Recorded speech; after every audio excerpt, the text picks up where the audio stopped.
আমি দুজনে মানে এইমাত্ৰ এই বিনীতা ঘৰলৈ আহিলোঁ। বিনীতা মানে নিশ্চয় গম পাইছে আৰু বিনীতাৰ দেউতাক আছেহি। এতিয়া দেখুৱাই আছোঁ, এয়া বিনীতাৰ দেউতাক। আগৰ পৰাই চিনি পাওঁ বাৰু, আপোনালোককে চিনাকি কৰিছোঁ। অমৰ চেত্ৰী তেখেতৰ নাম।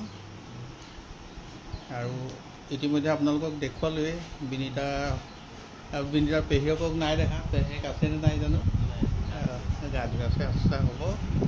আইতাককো দেখুৱাবলৈ পাৰিব লাগিছিলে, আইতাকো আছে, অলপ আগতে দেখিছিলোঁ। দেখুৱাম বাৰু আপোনালোককো। আমি দুজনে মানে এইমাত্ৰ এই বিনীতা ঘৰলৈ আহিলোঁ। বিনীতা মানে নিশ্চয় গম পাইছে আৰু বিনীতাক সামান্য আমি এটি উপহাৰ দিব বিচাৰিছোঁ। বিনীতা উলিয়াই দিয়া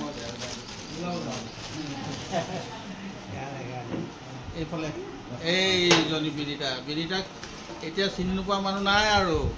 আমাৰ তলবালিজানৰ পৰা গৈ একদম গ্ৰেট ব্ৰিটেইন গট টেলেণ্ট তাত নাম কৰি আহিছে, অসমৰ নাম উজ্জ্বল কৰি আহিছে। গোটেই ভাৰতবৰ্ষৰ নালাগে, পৃথিৱীৰ মানুহে চিনি পোৱা হৈ গ'ল। এতিয়া তাই বাৰু এতিয়া তাত ক'ত থাকা? জয়পুৰ। কাৰ লগত থাকা? পেহীৰ লগত। আৰু তোমাৰ ভণ্টি ভাইটি আছেনে নাই? ভাই আছে এটা, এইফালৰ পৰা দিছে।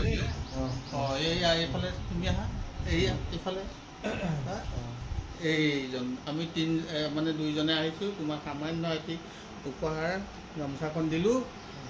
আৰু ভৱিষ্যতে যাতে আৰু ভাল কাম কৰা, ভালকৈ লগতে ভালকৈ পঢ়িবা আৰু এই কামটো নেৰিবা দেই। ধন্যবাদ।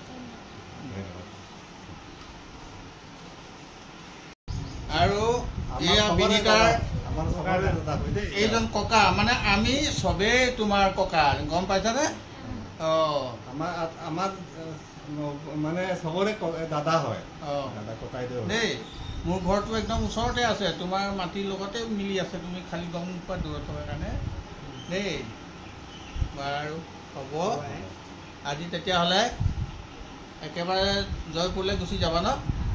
ধন্যবাদ। উজ্জ্বল ভৱিষ্যত কামনা কৰিছোঁ। তোমাৰ উজ্জ্বল ভৱিষ্যত কামনা কৰিলোঁ।